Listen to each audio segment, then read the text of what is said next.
Bharatiya Janata party पर हमला कर रहा है कि उसने गड़बड़ किया है। विपक्ष उन्हें समझ नहीं पाया या उनके साथ अब वो ये मान चुके हैं कि उनका उत्तराधिकारी, उनकी पार्टी के भी अधिकांश लोग मान चुके हैं। भारतीय जनता पार्टी उन पर दबाव बना सकती है। पनोरमा ग्रुप, जो सोचता है वो करता है। आपके अपने सपनों का आशियाना। नमस्कार, बहुत बहुत स्वागत करते हैं आपका। भारत लाइव को आप देख ही रहे हैं और भारत लाइव में हम आपके सामने भीतर की बात लेकर के आए हैं। अभी से 48 घंटे पहले जब ये खबर आप देख रहे होंगे, लगभग 40 घंटे हुए होंगे, और 40 घंटे पहले जिस तरह से नीतीश कुमार ने बैठक बुलाई थी और बैठक बुलाने के बाद कई ऐसे फैसले, अहम फैसले हुए पार्टी को लेकर के, संगठन को लेकर के, आने वाले समय को लेकर के, और इन सब में नीतीश कुमार के ऊपर कई नई बातें रखी गई। हालांकि ये पहले से होता आ रहा है, लेकिन सबसे बड़ी बात जो सामने नजर आई कि नीतीश कुमार जो फैसले हो रहे थे उन फैसलों में हामी भर रहे थे। इससे पहले नीतीश कुमार फैसला लिया करते थे और लोग उस पर हामी भरते थे। इस बार उल्टा हुआ है।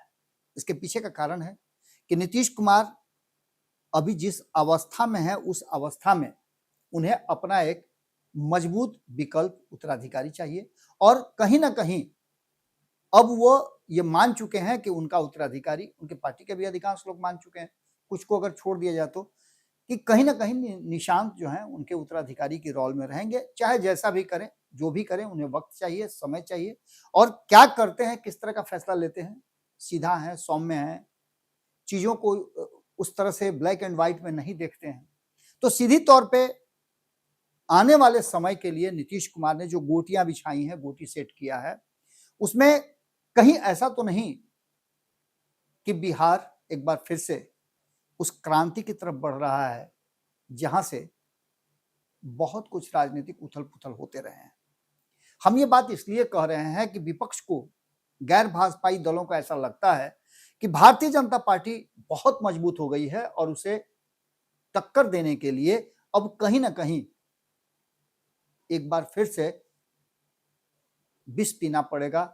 विष कौन पिएगा, इसको लेकर के भीतर ही भीतर चर्चा भी शुरू हो चुकी है, और ये बातें समझ में आ रही है कि बंगाल गया, जिसके बारे में विपक्ष को कभी, गैर भाजपाई दलों को अंदाजा तक नहीं था। हालांकि लोकतांत्रिक प्रक्रिया है और लोकतांत्रिक प्रक्रिया में लोग फैसला करते हैं, लेकिन उसको लेकर के भी कई सवाल खड़े किए जा रहे हैं। उन सवालों में अगर आप जाइएगा तो कई तरह की भ्रांतियां भी हैं, कई तरह की बातें भी चल रही हैं, और विपक्ष लगातार भारतीय जनता पार्टी पर हमला कर रहा है कि उसने गड़बड़ किया है। लेकिन गड़बड़ एक जगह होता है, दो जगह होता है, हर जगह तो गड़बड़ नहीं हो सकता है। ऐसी स्थिति में एक बात तो साफ साफ नजर आ रहा है कि भारतीय जनता पार्टी को भले ही उसका पीछा करने में सफल नहीं हो, लेकिन रेस में भी तो नहीं है विपक्ष। एकमात्र व्यक्ति जिन्होंने भारतीय जनता पार्टी के साथ टक्कर लेने का हिमाकत किया था वो नीतीश कुमार है।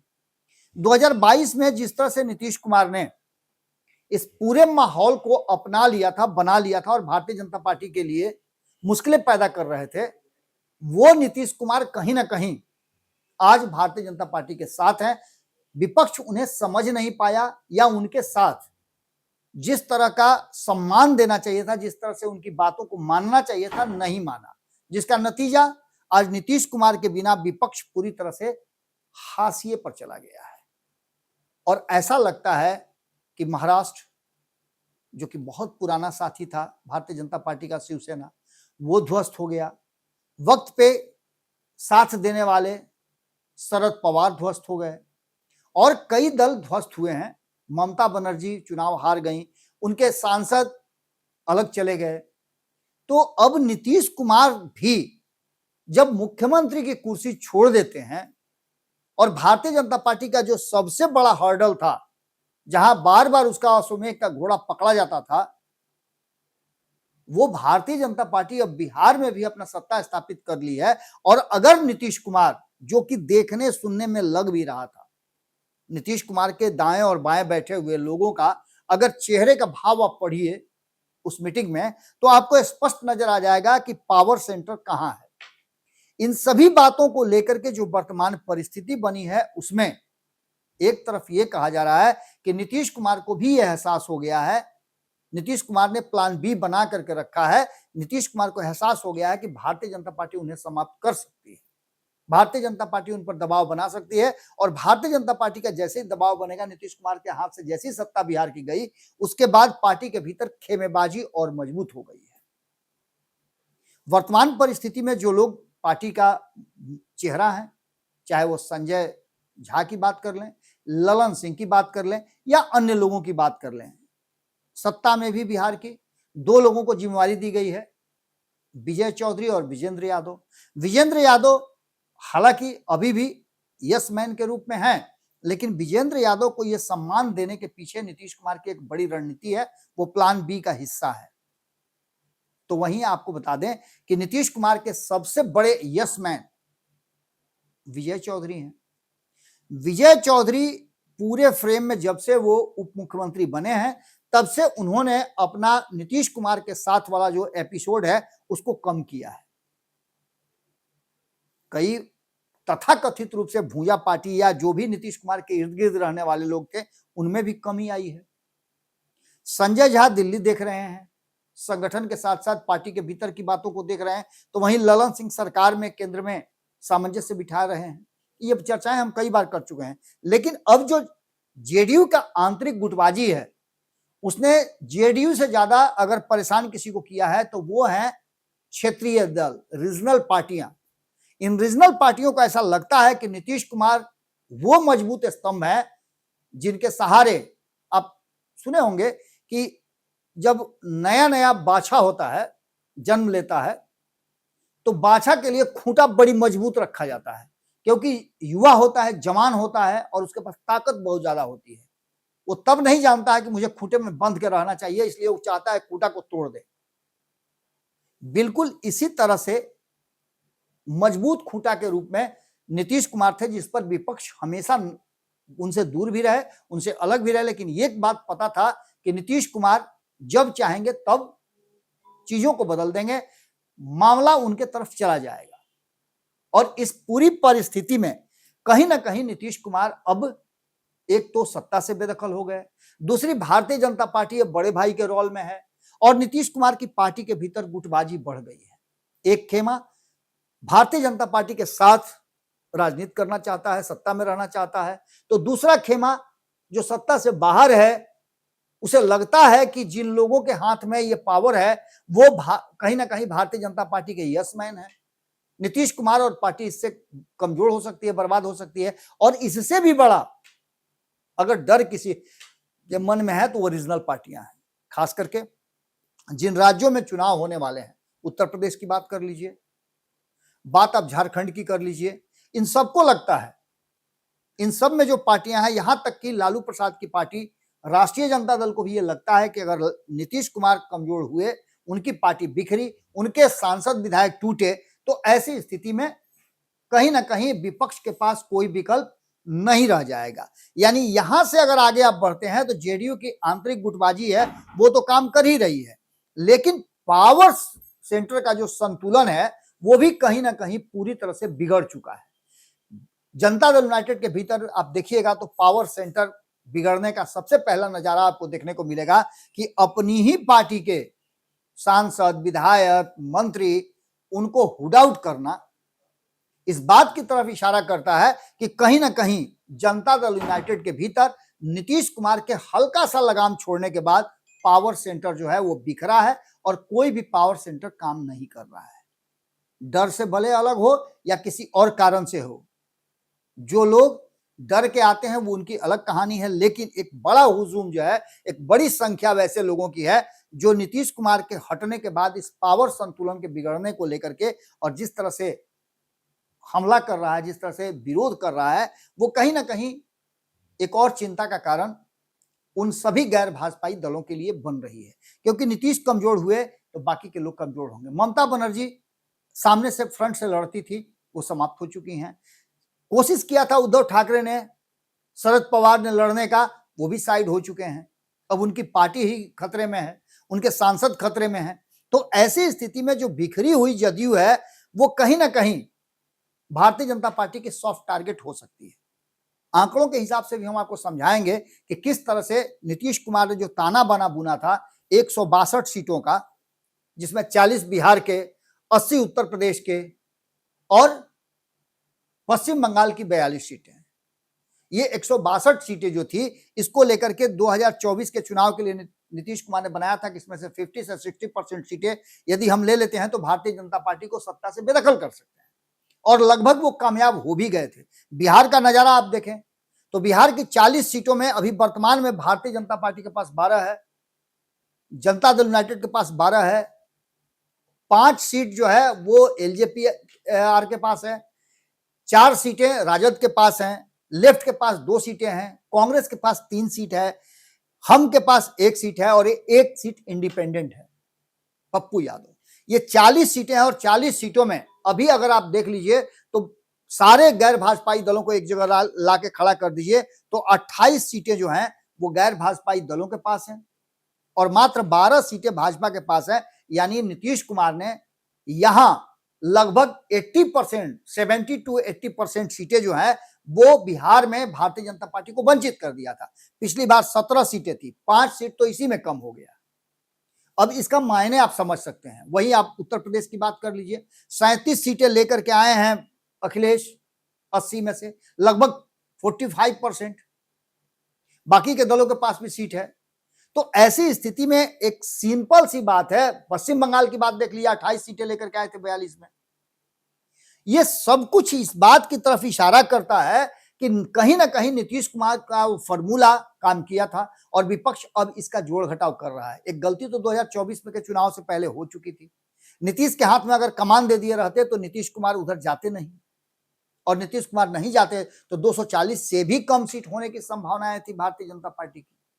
आज भी आंकड़ों को देख लीजिए, और भारतीय जनता पार्टी जब सत्ता में आ गई है तो उसके सामने कई विकल्प खुले हुए हैं। विकल्प ये उसके पास है कि अगर जनता दल यूनाइटेड के जैसा कहा जा रहा है, जो खबरें हम तक आ रही हैं उड़ते उड़ते, उसमें से 12 में से जनता दल यूनाइटेड के 10 ऐसे सांसद हैं जो कहीं ना कहीं मौका मिलेगा तो वो भारतीय जनता पार्टी की तरफ स्विच कर सकते हैं।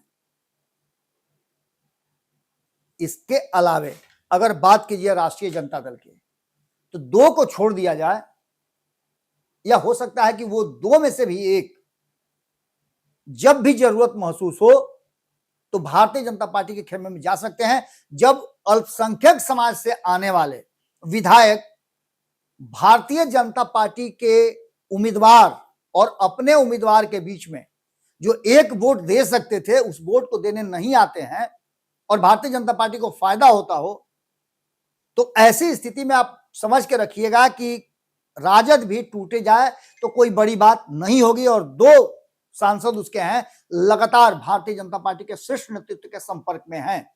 अभी अभी आपने देखा होगा अभय कुशवाहा जाकर के खुद मिले हैं।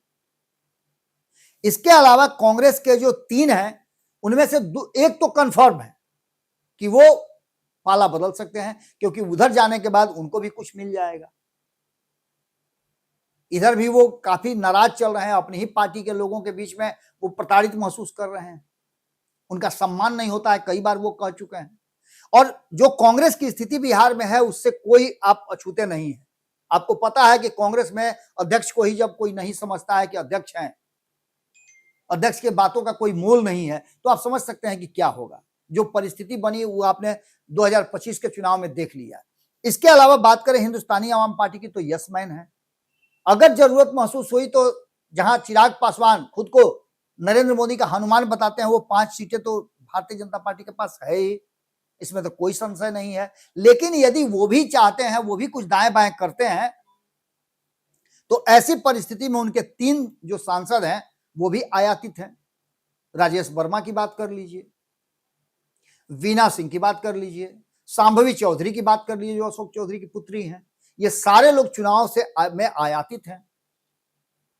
हालांकि कहा तो ये जाता है कि ये फुल कॉन्फिडेंस दे रहे हैं चिराग पासवान को कि वो कहीं नहीं जाने वाले हैं, लेकिन बीच में आपको याद होगा कि एक फेज आया था, उसमें इन लोगों ने कहा जा रहा था कि संपर्क में हैं भारतीय जनता पार्टी के। और जो वर्तमान भारतीय जनता पार्टी का ऑरा है, जिस मजबूती के साथ वो खड़ी है, उससे इन सब बातों का कोई महत्व भी नहीं होता है, क्योंकि जब ममता बनर्जी के 20 सांसद टूट सकते हैं तो बाकी के लोगों का, अगर ऐसा होता है तो भारतीय जनता पार्टी के 12 के बाद इन सबको मिला लीजिए, जिनकी संभावनाएं बताई जा रही हैं कि वो दूसरे खेमे में जाएंगे, तो वहां 28 हो जाते हैं। यानी कि 40 में से लगभग 70% सांसद जो हैं वो भारतीय जनता पार्टी के खेमे में नजर आएंगे।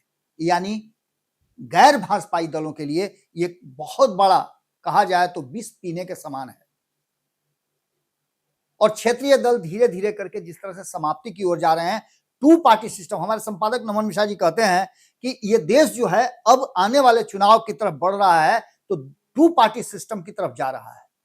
एक तरफ भारतीय जनता पार्टी होगी और दूसरे तरफ बाकी के दलों का एक गुट होगा। अब इस दोनों गुट के सामने क्या नजर आएगा? विपक्ष पूरी तरह से कमजोर नजर आ रहा है और इसमें नीतीश कुमार यदि समाप्त होते हैं तो पूरा का पूरा विपक्ष समाप्ति की तरफ चला जाएगा। यानी कि अगर इस पूरे मामले को देख लिया जाए तो 2005 में आपको मैंने जैसा बताया था, चिराग पासवान की पार्टी टूटी, 2021 में भी टूटी, फिर से उन्होंने अपने पार्टी को रिवाइव किया। जो वर्तमान परिस्थिति बनी है उसमें नीतीश कुमार यदि गोटी सेट कर लिए हैं या नीतीश कुमार को सेट कर लिया है गैर भाजपाई दलों ने, तब तो बहुत कुछ नजर आएगा।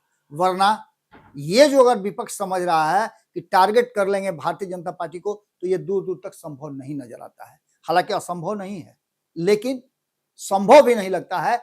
विपक्ष जिस मूड से, जिस तरीके से काम कर रहा है और जिस तरह से बिखरा हुआ है, उसमें दूर दूर तक नहीं लगता है कि विपक्ष जो है, रीजनल पार्टियां मिल करके इस बड़े पहाड़ को हिला सकती हैं। इसके लिए आपको कहीं ना कहीं एकजुट होकर के, क्रेन बन करके और इसको धीरे धीरे करके तोड़ना होगा। आज यहीं भीतर की बात में कमेंट बॉक्स में अपनी राय जरूर दीजिएगा। बहुत बहुत धन्यवाद। नमस्कार। आपके सपनों को हमने सजाया है, ई होम्स पैनोरामा को हमने बनाया है। ई होम्स मेरा एक सपना था जिस पे मैं पिछले 4 साल से काम कर रहा था। हमने जो बनाया है वो सबने है माना। ई होम्स पैनोरामा में हो आपका भी आशियाना। और फाइनली हमने 2021 में इस प्रोजेक्ट को लॉन्च किया। बहुत लोग अप्रिशिएट कर रहे हैं कि पूर्णिया जैसे शहर में, बिहार के, एक तो बिहार की बात करें उसमें भी पूर्णिया जैसे छोटे जगह में इस तरह का लाइफस्टाइल देना, ये सुन के हम लोगों को बहुत अच्छा लगता है। ई होम्स में हमने कुछ और भी किया है, जैसे हम जिस जगह में रह रहे हैं हमारे फैमिली सिक्योर हो, उनको सिक्योरिटी का ध्यान में रखा है। आपकी सुविधा और सुरक्षा आपके लिए खास है, ये आपका विश्वास है। इसमें आर्टिफिशियल इंटेलिजेंस का 7 लेयर सिक्योरिटी का हमने इस्तेमाल किया है। लस ग्रीन कैंपस को बनाया है। यदि हमारा बाउंड्री वाल है तो वो वर्टिकल गार्डन है। ये जितनी भी फैसिलिटी होता है एक इंटरनेशनल टाउनशिप में, ई होम्स है, ये हम लोग विश्वास नहीं कर पा रहे हैं। जो भी हमारे मित्र, दोस्त या जो भी हमारे बाहर के बाहर आते हैं, तो हम लोगों को बहुत अच्छा सुनने को मिलता है और बहुत अच्छा क्रेडिट मिल रहा है। वो सारा हमने सिर्फ एक बिल्डिंग नहीं बनाया, हमें एक बहुत अच्छा लाइफस्टाइल दिया ई होम्स में, और मेरा एक सपना था जिसको मैं आज फुलफिल होते हुए देख रहा हूँ। ये आपका आवास है। ई होम्स पैनोरामा में अब आपका निवास है। E Homes Panorama, luxurious lifestyle redefined. Panorama group, जो सोचता है वो करता है। अगर ये वीडियो पसंद आई और वह बिहार के राजनीति और बिहारियत से सरोकार रखेनी तो सब्सक्राइब बटन दबा के चैनल के सब्सक्राइब कर ली। ओजे एगो घंटी बा, ओकरा बटन दबा देला से कुल सटीक और मारक खबर रुआ मुफ्त में मिल जाई। अगर रुआ पत्रकारिता के हमनी के नया प्रयोग में सहयोग कर चाहतानी तो ज्वाइन बटन दबा दी। पेटीएम नंबर नोट कर ली 9386816700।